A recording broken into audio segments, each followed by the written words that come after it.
Hello बच्चों, आप सभी का स्वागत है आपके अपने यूट्यूब चैनल चंदन सर कानपुर में। बच्चों, आज मैं आपके लिए जो टॉपिक लेकर आया हूँ ज्योग्राफी सीरीज का एक और नया टॉपिक है। और अगर आप बोर्ड पे देख रहे होंगे तो यहाँ पर टॉपिक का नाम लिखा हुआ है और टॉपिक का नाम है कॉन्स्टलेशंस ऑफ स्टार्स। और अगर हम यहाँ पे देखेंगे तो देखो, हिंदी में मैंने यहाँ पे दो नाम लिखे हैं, एक तो है तारामंडल और दूसरा है नक्षत्र। ठीक है, तो इंग्लिश की जब हम बात करते हैं तो यहाँ पे लिखा है कॉन्स्टलेशन ऑफ स्टार्स, है ना। अगर यहाँ पे एग्जैक्टली देखें तो तारामंडल जो शब्द है, तारामंडल, है ना, इसको इंग्लिश में हम बोलते हैं कॉन्स्टेलेशन। और नक्षत्र जो शब्द है इसको बोलते हैं ग्रुप ऑफ स्टार्स। ठीक है, बात समझना। यहाँ पे दो टॉपिक हैं, एक दूसरे से रिलेटेड है, दोनों को मैं आपको बताने की कोशिश करूंगा। ठीक है, और टॉपिक बहुत बड़ा नहीं है, छोटा टॉपिक है, लेकिन पेपर के लिए बहुत इंपॉर्टेंट टॉपिक है। यहाँ देखें तो तारामंडल जो है इसे हम क्या कहते हैं, कॉन्स्टेलेशन ऑफ स्टार्स कहते हैं, और नक्षत्र को कहते हैं ग्रुप ऑफ स्टार्स। अब बात क्या है कि दोनों में अंतर क्या होता है ना, कॉन्स्टलेशन ऑफ स्टार्स और ग्रुप ऑफ स्टार्स। और यहाँ पे देखिए नक्षत्र और तारामंडल लिखा है, तो इसी चीज को हम यहाँ पे समझने वाले हैं। ठीक है बच्चों, चलो देखो यहाँ शुरू करते हैं। सबसे पहले आपने देखा होगा कि कभी अगर आप रात के समय में छत पर घूम रहे हैं, टहल रहे हैं, या फिर आप लेटे हुए हैं, तो आपने देखा होगा कि आसमान में जब आसमान साफ होता है ना, तो वहां पे बहुत सारे हमें तारे चमकते हुए दिखाई पड़ते हैं। और तारों की दुनिया में कभी कभी तो हम खो जाते हैं, है ना। अगर आप ध्यान से देखेंगे, निहारेंगे तारों को बैठ के, तो एक अलग ही तरह की अनुभूति होती है। उसमें बहुत तरह के हमें तारे दिखाई पड़ते हैं, कुछ ज्यादा चमकते हुए होते हैं, कुछ कम चमकीले होते हैं, है ना, कुछ बड़े दिखाई पड़ते हैं, कुछ छोटे दिखाई पड़ते हैं, कुछ कुछ ऐसे तारे हैं जो एक निश्चित क्रम में व्यवस्थित हैं। तो इस तरह की बहुत सारी चीजें हमें दिखाई पड़ती हैं। अब अगर हम यहाँ पे बात करेंगे तो जो यहाँ पे मैंने एक फिगर बनाया है, अच्छा, इस फिगर के माध्यम से मैं आपको बताने की कोशिश कर रहा हूँ। तो देखो यहाँ पे जो ये ब्लैक पॉइंट बीच में मैंने आपको दिखाया है, ये क्या चीज है, तो ये है पृथ्वी। इसको मैंने पृथ्वी से दिखाया। ठीक है, हम अपनी पृथ्वी पर बैठ कर या लेट कर जब देखते हैं आसमान की तरफ, तो हमें बहुत सारे तारे दिखाई पड़ते हैं। तो देखो ये पृथ्वी हो गई। अच्छा, पृथ्वी के आसपास क्या है कि बहुत सारे तारों के समूह दिखाई पड़ते हैं, है ना। पहले तो दो चीजें मैं क्लियर कर दूं। यहाँ पहला तो है नक्षत्र और दूसरा है तारामंडल। अच्छा, नक्षत्र जो है वो क्या होता है और तारामंडल अंतर क्या है, पहले इसको समझ लेते हैं। नक्षत्र का बच्चे मतलब होता है कि इंग्लिश में बोलेंगे तो ग्रुप ऑफ स्टार्स, और सिंपल है, ग्रुप ऑफ स्टार्स यानी कि तारों का समूह। अगर कुछ तारों का समूह होगा, यानी कि देखो वैसे तो आसमान में बहुत सारे तारे हैं। अगर मैं आपसे कहूं कि आसमान में कितने तारे हैं, ब्रह्मांड में कितने तारे हैं, सौर मंडल में कितने तारे हैं, तो मेरे हिसाब से ऐसे बताना बहुत मुश्किल हो जाएगा, कोई नहीं बता सकता, क्योंकि वो अनकाउंटेबल कह सकते हैं। ठीक है, लेकिन बहुत सारे ऐसे तारे होते हैं जो ग्रुप में नहीं होते हैं, है ना, सिंगल सिंगल होते हैं। तो वो जो फैले हुए सिंगल सिंगल तारे हैं उनकी यहाँ पे बात नहीं हो रही है, बात हो रही है वे तारे, है ना, वे स्टार्स जो क्या है, ग्रुप में है, समूह में है, ठीक है, गुच्छे में है। तो जब कुछ तारों का एक गुच्छा बन जाता है, एक समूह बन जाता है ना, तो उसे हम कहते हैं ग्रुप ऑफ स्टार्स यानी कि नक्षत्र कहते हैं। इतनी बात समझ में आई? फिर सुनो मैंने क्या बताया जब कुछ तारों का समूह बन जाता है और ग्रुप बन जाता है, तो उसे हम क्या कहते हैं, नक्षत्र कहते हैं, या इंग्लिश में ग्रुप ऑफ स्टार्स कहते हैं। इतनी बात समझ में आ गई? ठीक है। अच्छा, अब तारामंडल क्या होता है, तो तारामंडल में एक शब्द छुपा हुआ है और वो है मंडल। ठीक है, मंडल जो शब्द होता है, मंडल का मतलब होता है एक बहुत बड़े आकार का समूह, बहुत बड़े आकार का। तो देखो, नक्षत्र में भी तारों का समूह था, तारामंडल में भी तारों का समूह है, लेकिन अंतर क्या है कि नक्षत्र में जो समूह होता है वो थोड़ा छोटा होता है, यानी कि कम तारे होते हैं, तारामंडल में ज्यादा तारे होते हैं। दूसरा फर्क ये है कि तारामंडल में जो तारे होते हैं वो एक व्यवस्थित क्रम में होते हैं। ठीक है ना, तारामंडल में जो तारे होते हैं वो कैसे होते हैं, एक व्यवस्थित क्रम में होते हैं, एक निश्चित क्रम में होते हैं। जबकि नक्षत्र में जो तारे होते हैं वो व्यवस्थित क्रम में नहीं होते हैं, वो कैसे किसी भी तरह का एक ग्रुप हो सकता है। इतना समझ में आ गया? ये दोनों अंतर है। नक्षत्र में क्या होगा, सिर्फ एक ग्रुप होगा, तारामंडल में क्या होगा, ग्रुप तो होगा, एक बड़े साइज का ग्रुप होगा और एक व्यवस्थित क्रम में होगा। इतनी बात समझ में आ गई? तो ये दोनों अंतर हो गया।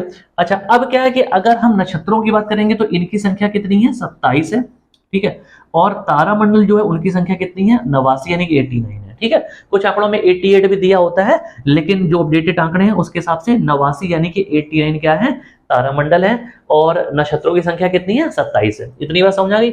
अब देखो है क्या कि पृथ्वी के आसपास क्या है कि ये नक्षत्र हमें दिखाई पड़ते हैं। ठीक है, तो पृथ्वी के आसपास देखेंगे तो 27 नक्षत्र हैं, और अगर हम उसके थोड़ा और बाहर जाएंगे तो हमें देखने को क्या मिल जाएगा, तो हमें तारामंडल देखने को मिल जाएंगे जिनकी संख्या कितनी है, 89 है। ठीक है, मैं समझ में आ गया? देखो, नक्षत्र क्या है, छोटे साइज के ग्रुप हैं, तारों के सितारों के ग्रुप हैं।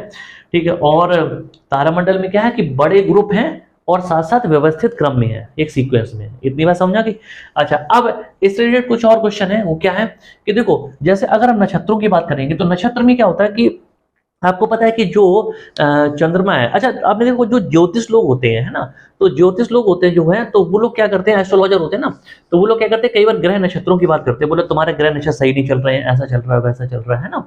तो ये ऐसा क्यों होते हैं, होता क्या है कि वो लोग भी इसी से आकलन करते हैं चीजों का। अब आपको पता है कि जो चंद्रमा है यानी कि मून, वो पृथ्वी का क्या है, उपग्रह है यानी कि सैटेलाइट है। तो चंद्रमा क्या करता है, पृथ्वी की चारों ओर परिक्रमा करता है, और पृथ्वी जो वो सूर्य के चारों ओर परिक्रमा करती है। तो यहाँ पे बड़ा इंपॉर्टेंट फैक्ट ध्यान सुनना, जब चंद्रमा पृथ्वी की परिक्रमा करता है तो वो प्रतिदिन एक नक्षत्र को पार करता है। नक्षत्र है क्या, ग्रुप ऑफ स्टार्स, है ना, तारों का समूह है। तो जब चंद्रमा पृथ्वी की परिक्रमा करते हैं, जैसे ये पृथ्वी और ये इस तरह से परिक्रमा कर रहा है, ठीक है, तो चांद जब पृथ्वी की परिक्रमा करता है तो वो प्रतिदिन एक नक्षत्र को पार करता है। ये बात समझ आ गई, प्रतिदिन एक नक्षत्र को पार करता है, ठीक है। अच्छा, और पृथ्वी जो हमारी है ना, वो सूर्य का चक्कर लगाती है, ये बात तो सबको पता ही है, ठीक है। पृथ्वी क्या करती है, सूर्य का चक्कर लगाती है। तो पृथ्वी जब सूर्य का चक्कर लगाती है तो ये कुल मिलाकर 12 नक्षत्रों को पार करती है, ठीक है। पृथ्वी जब सूर्य का चक्कर लगाती है तो ये कुल मिलाकर 12 नक्षत्रों को पार करती है, और उन नक्षत्रों को हम राशियों के रूप में जानते हैं। जैसे आपने राशियों का नाम सुना होगा, जैसे मीन है, कुंभ है, तुला है, मेष है, कन्या है, तो इस तरह की बहुत सारी राशियां आपने सुनी होंगी। तो ये जो राशियां हैं वास्तव में ये नक्षत्र ही हैं, तो उनको हम राशियों के रूप में जानते हैं। और ये कौन से नक्षत्र है, जो पृथ्वी पार करती है सूरज का परिक्रमा लगाने में। जब सूरज का परिक्रमा लगाती है ना, तो उस समय इन 12 नक्षत्रों को पार करती है। इतनी बात सबको समझ आ गई, ठीक है। अच्छा, अब अगर हम नक्षत्रों की बात करेंगे तो वैसे तो मैंने आपको बता ही दिया कि 27 नक्षत्र हैं, लेकिन कुछ प्रमुख नक्षत्रों के यहाँ पे मैंने नाम लिखे हुए हैं, ठीक है। तो देखो, स्वाति नक्षत्र, मेघा नक्षत्र, विशाखा, अनुराधा, रोहिणी नक्षत्र बहुत फेमस है, रेवती, चित्रा आदि बहुत सारे, ठीक है। तो इस तरह से टोटल कितने 27 नक्षत्र हैं। तो इनमें कुछ प्रमुख जो नाम है वो मैंने यहाँ पे लिखे हुए हैं, और मुझे पता है कि कुछ ऐसे नाम है जो आपने शायद सुने होंगे, ठीक है बच्चों। अच्छा, अब इसी तरह से तारामंडल की जब हम बात करते हैं, यानी कि कॉन्स्टेलेशन की बात करते हैं, तो तारामंडल की टोटल जो संख्या है वो कितनी है, 89 है, ठीक है। और इनमें जो प्रमुख तारामंडल है उनमें देखो सेंटोरस, ठीक है, हाइड्रा, सप्तऋषि, ओरियन, ठीक है, सिग्नस स्वान, हरक्यूलस, इस तरह के कुछ प्रमुख जो नक्षत्र हैं वो मैंने आपको यहाँ पे बताए हुए हैं। इतनी बात सारे बच्चों को समझ आ गई, ठीक है। अब इस टॉपिक से एक क्वेश्चन और पूछा जाता है, वो ये है कि सबसे बड़ा तारामंडल कौन सा है, ठीक है। तो यहाँ पे देखो मैं बता देता हूं, सबसे बड़ा तारामंडल, ठीक है, सबसे बड़ा तारामंडल कौन सा है, ये क्वेश्चन पेपर में पूछा जाता है, सबसे बड़ा तारामंडल कौन सा है, ठीक है। तो देखो इस पे क्या है कि अगर आप आंकड़े देखेंगे तो पहले से चला आ रहा था कि सबसे बड़ा जो तारामंडल है वो कौन सा, हाइड्रा है, ठीक है।